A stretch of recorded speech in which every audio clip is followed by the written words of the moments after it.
Super star, அடுத்து உலகநாயகன், ரெண்டு பேருமே பயங்கரமான ஆக்டர்ஸ். ஏன்னா நல்லா நடிக்கிறாங்க. என்ன விஷயம்னா,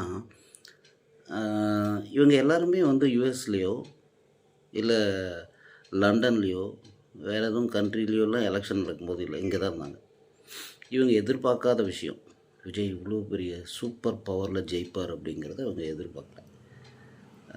எல்லாரையும் மாதிரி இவங்கள இவங்க ஏற்கனவே சொல்லிட்டு இருந்தார்ல, இந்த பக்கம் பெரிய கட்சி, அந்த பக்கம், இந்த மாதிரியெல்லாம் நினச்சதுனால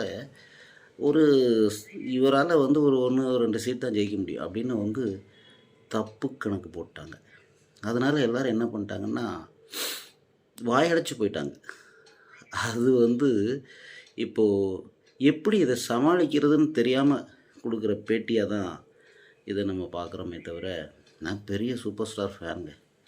ஆனால் அவர் சொன்னார் இல்லையா, நான் அப்போது நான் இருந்திருந்தால் ஜெயிச்சிருப்பீங்க தான். ஆனால் 1% ரசிகர்களை நம்பியிருப்பீங்களா? அதில் கமலஹாசன் கூட கொஞ்சம் பரவாயில்ல, தைரியமாக ஒரு தடவை இறங்கி முடியலை, அவர் எதிர்பார்த்தது வரல.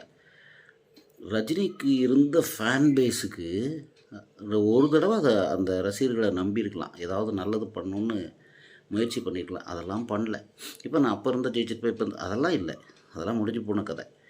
இப்போ நம்ம தமிழ் மண்ணில் பிறந்த ஒரு தங்கமான பையன் அருமையாக ஜெயிச்சு அரசியலில் இன்றைக்கி முதலிடத்துக்கு வந்திருக்கார்.